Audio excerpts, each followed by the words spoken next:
Io provo a dirlo, la direzione corsa raccomanda vivamente tutti coloro che si trovano in adiacenza del muretto della pista per cortesia allontanarsi. Per cortesia solo gli addetti ai servizi e gli addetti alle segnalazioni. Non salite sopra il muretto per cortesia e coloro che non sono addetti alle segnalazioni e ai servizi per cortesia allontanarsi.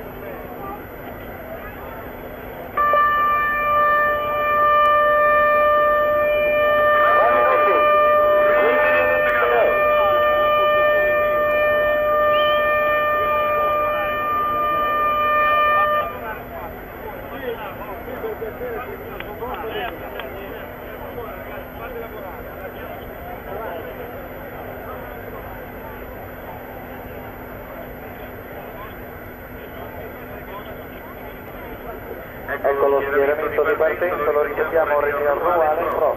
Giuseppe Pieroni, Michele Arboreto, Bruno Giacomelli, Andrea De Cesari, Daniel Eroic, Gianpiero Royer, Leo Fabi, Brian Anton, Manfredo Riccardo, Riccardo Spalletti, Eliseo Salazar.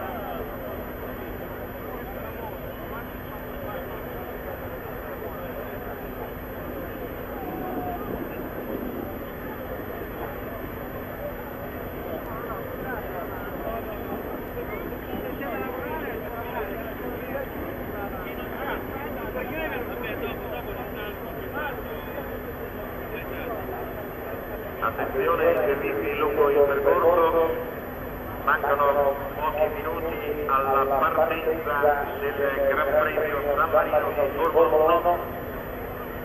Tra pochi istanti i commissari nazionali delle segnali dei 2 minuti.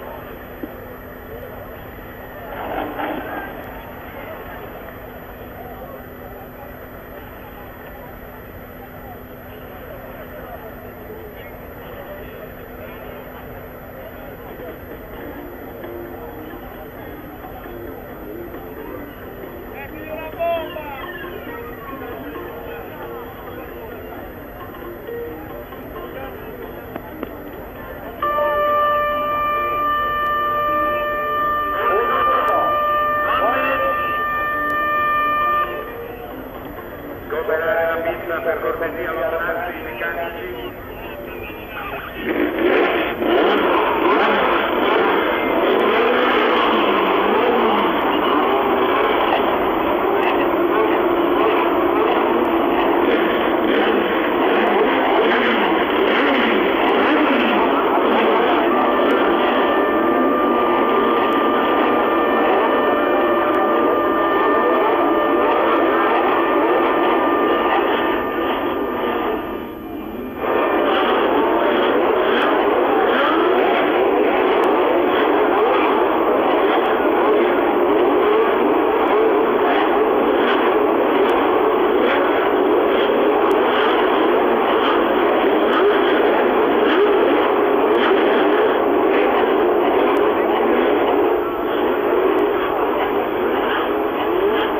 Giacomelli in the red and white Alfa Romeo V12. You can just see the front of the 7th place car on the grid on the bottom right-hand corner of your screen, and it is Andrea De Cesari, the man who occupies pole position in the Long Beach Grand Prix, and now they are off around the warm-up lap. Yes, there they go, 4 turbo cars on the first 4 places of the grid, quite a lot faster than any of the normally aspirated Ford engine cars. I think our new is something like 3.5 seconds quicker than the fast one. So the turbos here, it's a real power circuit, have a big advantage. They've got good long straights and slow corners at the end of them to get their teeth in. They're doing about 180 when they come into this corner when they arrive in the braking area. The row, of course, that's depleted the field down to about half its normal size is another tragic blow in a long line of political wranglings, and possibly the most serious that we've had yet.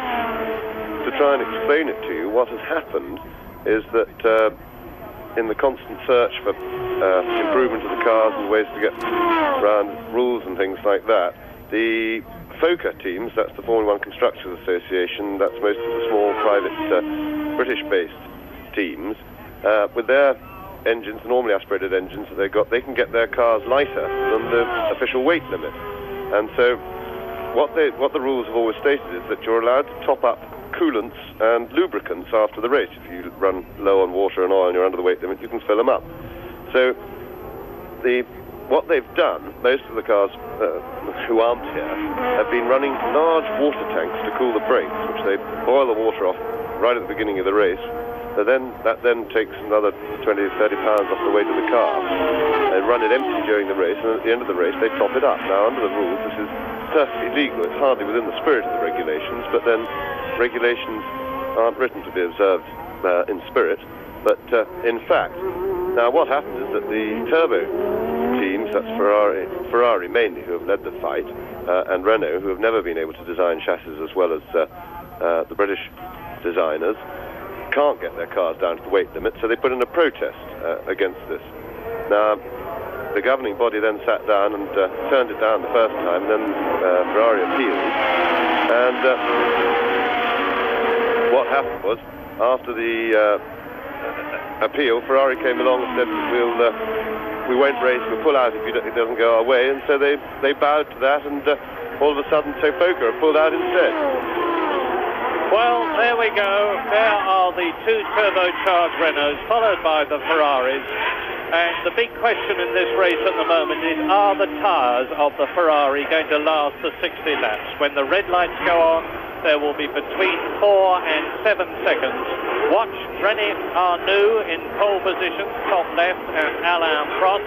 See how their turbos get away. There is Derek Warwick's car. It looks as though it has a dead engine, and that must be a repetition of the trouble that he had in practice.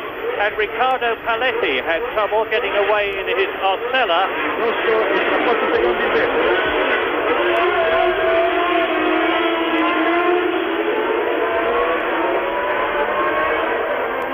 As they go up towards the Tamburello, it is sure enough the two Renaults in the lead, and it's a beautiful start by Alain Prost, the man who is leading. Through they go, the two Ferraris are getting up. Down round the Rettifilo, the two Ferraris right up behind the second Renault. Brian Hinton has had trouble in the Tyrrell getting away from the line, and one of the Ferraris is now pulling up and up into second place, and it's Villeneuve. And in fourth position, it is Didier Pironi. Michele Alboreto is in fifth place, and it is René Arnoux, the pole position man, through the Acqua Minerale bends, chased by Gilles Villeneuve in second position. In third place, the second Ferrari, Didier Pironi. Then there is Alain Prost. In fifth position, it is Michele Alboreto. They come up to the Variante Alta now. Now they plunge downhill into the Rivazza section, where there is almost literally a big hole in the circuit where it has been chewed up by the tyres of the cars. These cars develop some 500 and more brake. There's the mark. You can see the white line. Watch for it on the next laps. There are the two Ferraris, second and third. Villeneuve is the leader there. In second position, behind René Arnoux, Didier Pironi, Alain Prost. They're coming through to complete one lap with 59 to go, and look at the lead that Arnoux has.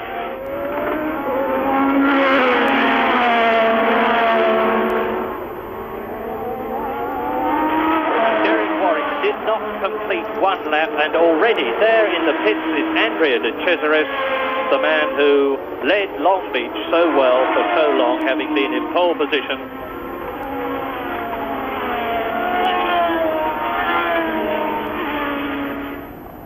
So it looks as though De Cesaris is in trouble. It looks as though Brian Hinton is out of the race. But there is still quite a close fight for the first 5 places. Who is in 4th position? Is it Prost or is it Alboreto? Look at the corner underneath the crane. There go the 2 Ferraris, and it looks... Yes, I think it was Alboreto. It looked like a blue car. Yes, here comes Alboreto coming through. He's moved up into 4th, but Prost seems to have disappeared. So maybe he was in trouble and limping round. I didn't see him behind it. We haven't had a shot to hold. Yes, I think Prost has stopped somewhere. We don't yet know what's happened to him or haven't seen what's happened.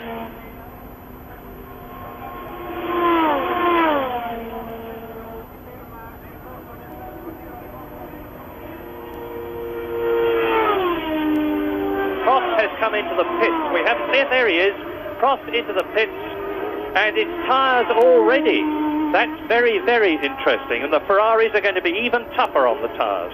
Yes, they were quite confident about their tyres before. In fact, Prost and Arnoux, or certainly Prost, qualified on his race tyres. But it's not tyres. No, I think you'll find tyres they change as a matter of course. It's a routine thing in a pit stop. You always go quicker on fresher tyres. Pironi's past Villeneuve. Didier Pironi then somehow and out of our vision has got up into 2nd position, lap 22. Now René Arnoux leads Didier Pironi. They're very close this time. Pironi's right up the Renault, but you see how the Renault gets that little bit of power down that little bit earlier and just gets out of that corner. But Villeneuve is having a go, and I think Villeneuve is probably going to pass his teammate Pironi. Pironi's finally spotted him, completely side by side, and Villeneuve will have the inside line as they come into the hairpin, but... And they hang on together. That was at a speed of some 180 miles an hour. Villeneuve is through into 2nd place again. He has regained his 2nd place on lap 26.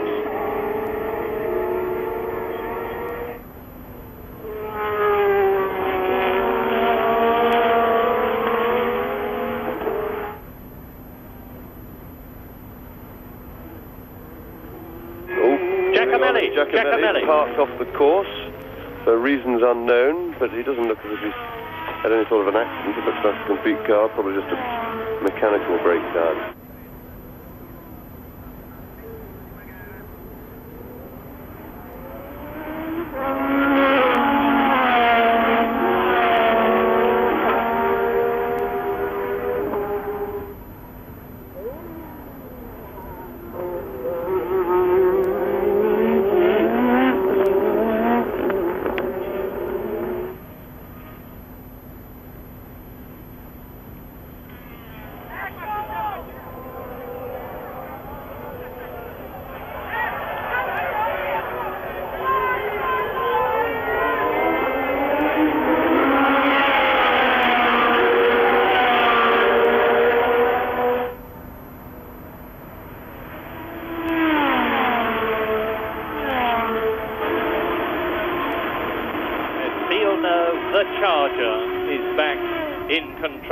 Because he is forcing the pace now, without a doubt. He's got past and pulled away from Pironi, and he's really harrying Arnoux.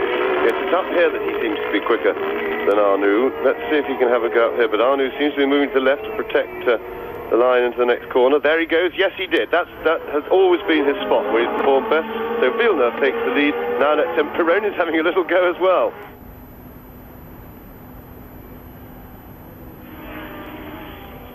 There's Bruno Giacomelli. We've seen a lot of Giacomelli this year with his helmet off, watching the rest of the racing.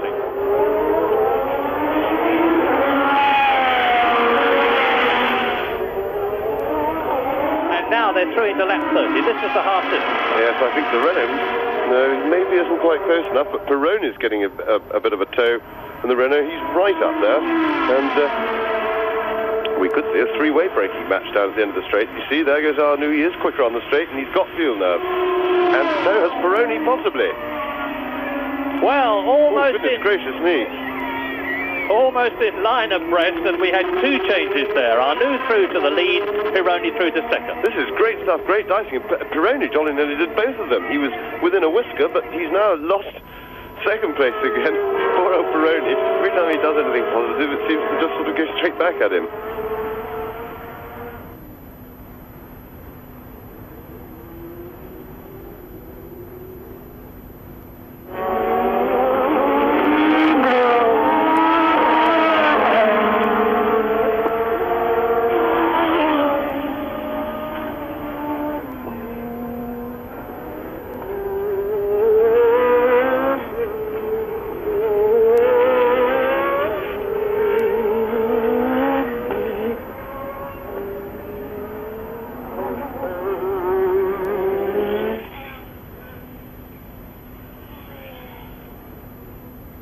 Anyway, Arnoux now re-established in the lead. He is definitely the hardest man to pass. The Renault seems to be quicker on the straight, marginally, than the Ferrari, but that small little margin its effect is very big, because he came from he overtook then from a distance behind from which the Ferrari couldn't have threatened had they started back to front in that position.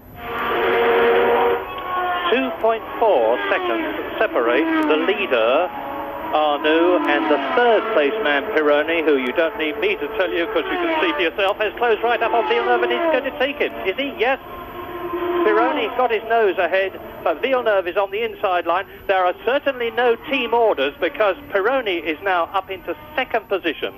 Pironi, who has won one Grand Prix in his career, as compared with Gilles Villeneuve, who has won 6.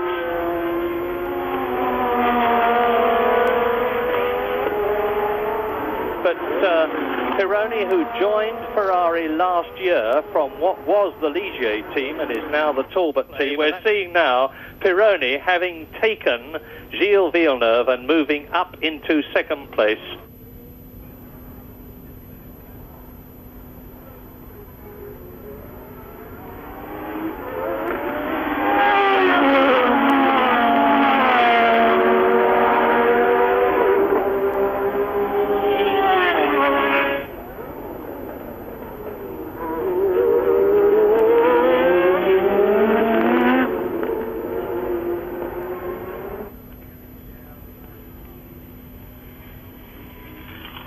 This gets now. Arnoux is held back and he's got the two Ferraris right behind him. But they're having a go, but it lets Pironi get right behind the Renault, and we're going to have a three-way fight down the straight with a bit of luck once more. Sacré bleu, nom de Dieu, I can hear Arnoux saying metaphorically, will you get out of my way? Salazar, actually. It's Salazar. Yes, because I tell you what, Villeneuve is perfectly placed as well. He's getting the toe. There's pushing and shoving. He's put him on the grass. And Arnoux blocking it all up. Zap, zap, zap, they go past. And as one, the Renault and the two Ferraris take the Chilean.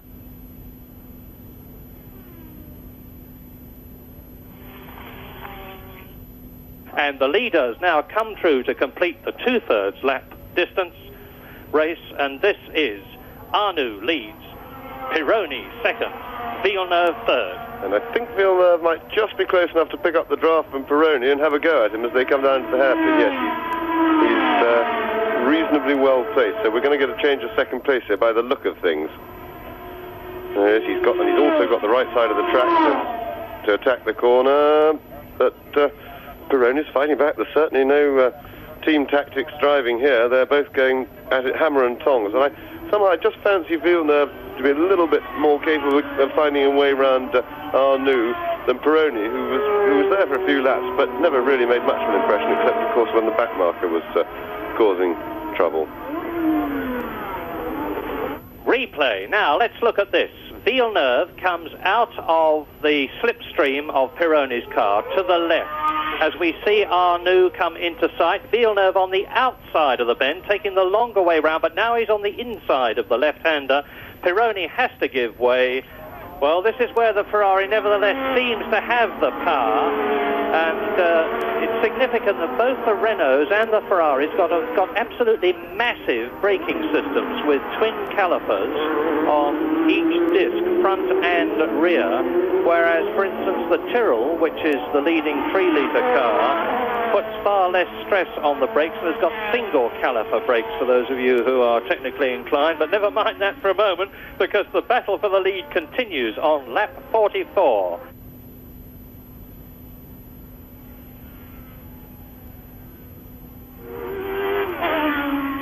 And Pironi, who had dropped back, I guess, James, you were right, and Pironi was taking just a short breather because the gap is far less than it was between the second, and there's that puff of smoke again. A bit more than before, I thought, coming out of the Renault there. So we'll keep that one monitored. We'll have a look at that. But I didn't see as big a one before. Did you, Murray? No, I did not. I've noticed it for some time, but it was much more significant there, and it is much more. There he goes again. Watch the Renault, everybody, very carefully. Watch the back of the car. And Villeneuve is going to go through and take the lead here, I believe. Yes, I think the Renault's in trouble. He seems to have slowed down. He's not producing the power.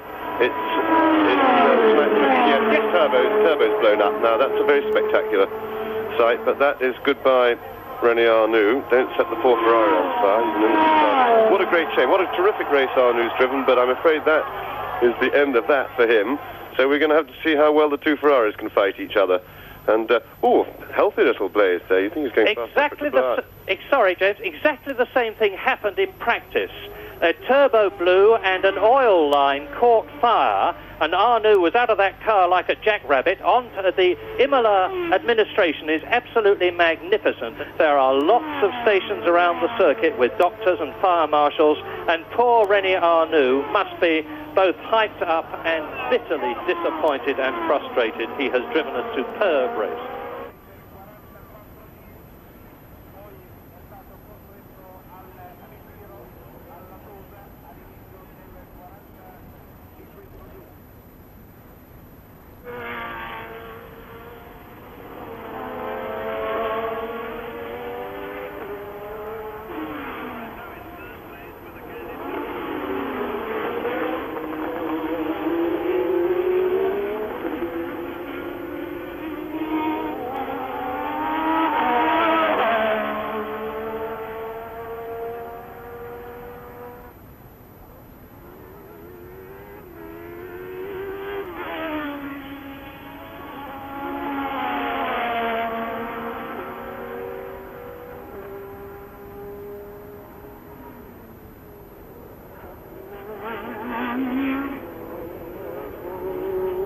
And Villeneuve made a mistake. He just went wide, lost traction, and Pironi nipped through. Just a little mistake from Villeneuve, and that's what it's cost him. It's cost him the lead. Now let's see if he can fight back.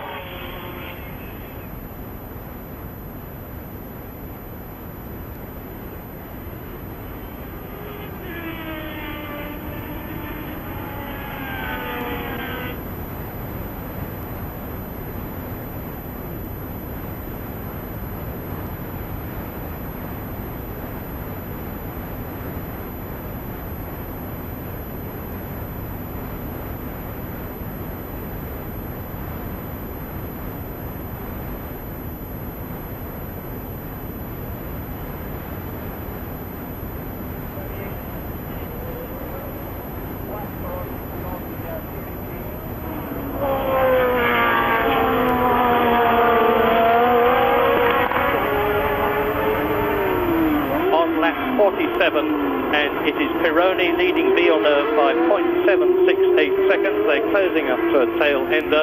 In third position now, upper place of course, with Arnoux out has gone Alboreto in third position. In fourth place it is Jean-Pierre Jarier. In fifth place it is Salazar. In sixth position it is Winkelhock. And in then next up it's Teo Fabi, who's back in the running, notwithstanding the fact that he's been in the pits for 7 laps. Well, we've got a back marker in the way, which can always liven things up, as we've seen so often in the past. And Villeneuve is right on terms and is perfectly placed to launch his attack, but he I'm quite sure, won't settle willingly for second, and will do all he can to rectify the situation. Well, that's how he'd view it anyway. But the back marker, in fact, has not got in the way, and I would back the Ferraris to just go past him on the straight. Jarier, Jean-Pierre Jarier, the Frenchman in the Italian Marcella car, a man with an enormous amount of experience, now does move over and does let Pironi through and does let Villeneuve through. And there is therefore no change for first and second. And see how Gilles Villeneuve is pushing Pironi. Yes, he didn't get out of there quite as well as I think he hoped. I think he was hoping to get really quick. Ferrari's coming in. Yeah, Villeneuve, that's where he just put a wheel off, lost traction, had to lift off the throttle, and Pironi nipped straight through.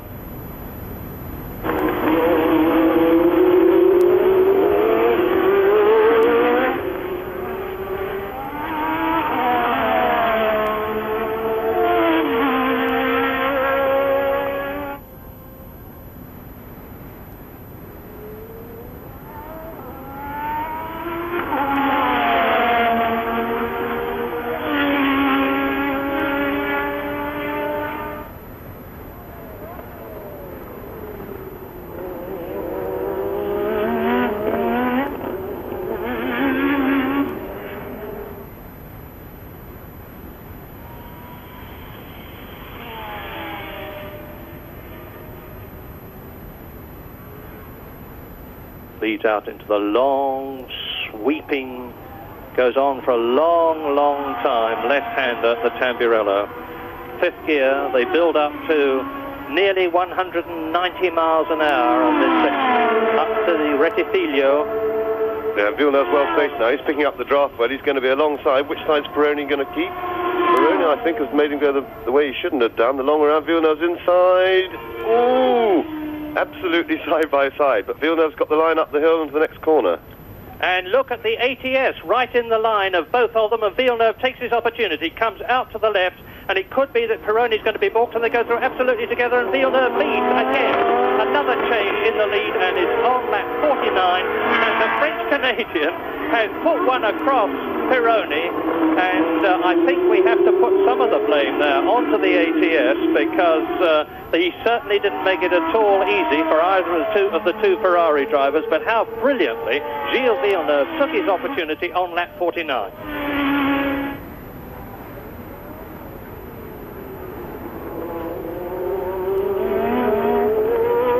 And Alboreto, there he is now 45 seconds behind the fight for the lead.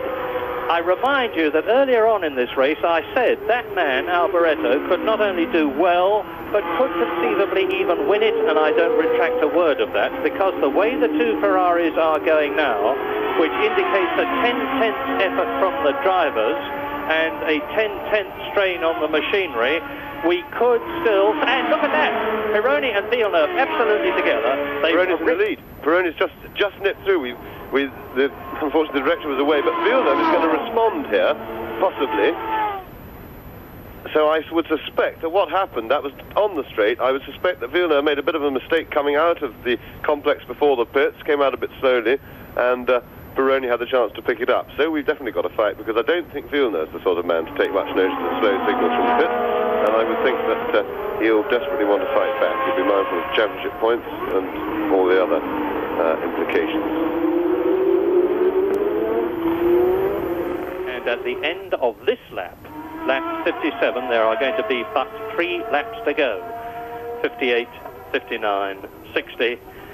And the crowd, which came here hoping to see this, but I think even the most optimistic Italian could surely not have expected his beloved Ferraris to be in first and second positions, given that they were up against the two enormously successful turbocharged Renaults, which were ahead of both the Ferraris on the start grid. And those cars, of course, were the World Championship leader Alain Prost and René Arnoux, who led for so long. Well, they've seen it, and now we go into lap 58. Well, Villeneuve's still pretty well placed. You may be able to pick up the draft from there. You see, the closer you are to the car in front, of course, the better tow you get. But Villeneuve's pulled right up now. He's going to sweep down the outside. They're going to arrive together. And can Pironi push him? Oh, I said he was. Villeneuve wasn't so far off, giving him one up the back then. But Pironi is defending that position with all he's got. There's going to be, I imagine, a quite tense interview between the Ferrari management and Mr. Pironi at the end of this race, when he blandly said, I didn't see any signal, I just kept going as best I could. And how very, very good it is, because Pironi now, who had Villeneuve right up his exhaust pipe just a few yards ago, has now got that car length ahead of Villeneuve, which can make all the difference. This, lap 58, down to the Rivazza again, the double left-hander when they've gone underneath the bridge, over the rough patch again. Villeneuve still right with Pironi, and he's undoubtedly going to challenge, I suspect, as they come up to the Traguardo, which is where they've done it again, right at the end before, right at the end of the lap. Yes, Villeneuve's really battling away now.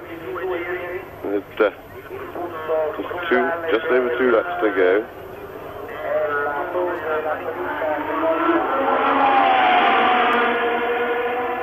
Into lap 59. Is it...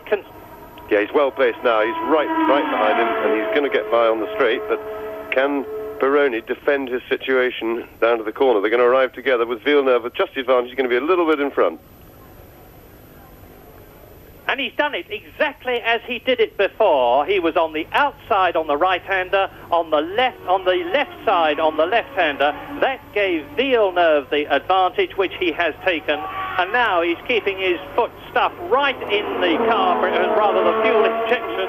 And now he's got to keep ahead of Pironi, not just for this lap, but the next lap as well. And my guess is that he will do just that, because Pironi has been second most of the time. Yeah, what Pironi's going to have to do is to be very well placed as they come onto the long straight in that combination corners, those combination corners before the pit. He's fighting well, he's well placed now, he's just got to hold that position, not get any further behind Villeneuve, but he's dropped back a bit. He's got to start within sort of 4 lengths of Villeneuve when they come onto the main straight past the pits. If he can do that, he'll get him on the straight. And he's certainly going to be within 4 lengths. This is the last part of the last lap but one. Yeah, the problem is, of course, being the car behind, he's further behind than that now, and of course he doesn't get quite the same amount of grip. Can he close right up? Can he get himself into position? He's not badly placed. If he can just get the power down nicely, he's all right. He's got a chance, but he didn't get the power on quite as he would have liked to, and he's not quite close enough to sling right past Villeneuve, but This is lap 60, the last lap. We are around the Tamburello, and see Pironi now.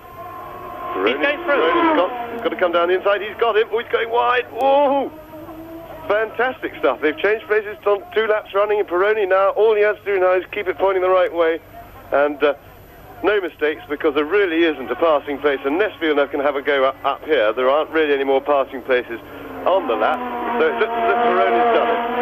The last of the late breakers, Pironi has shown himself to be with that masterly manoeuvre on the last lap in this San Marino Grand Prix. They're through the Acqua Minerale bends for the last time.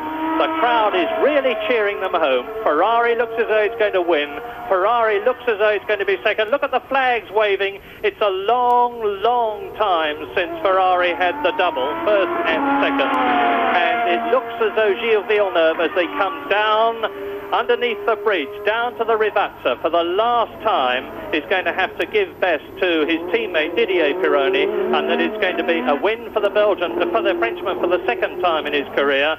But Villeneuve could still do it. He's going to try and go through on the inside. These are the closing stages. They're into the Traguardo now, and no, I don't think Villeneuve can possibly do it.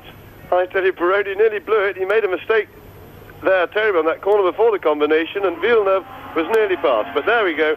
Didier Pironi wins. Magnificent race, terrific entertainment, but what a shame we hadn't got a full field.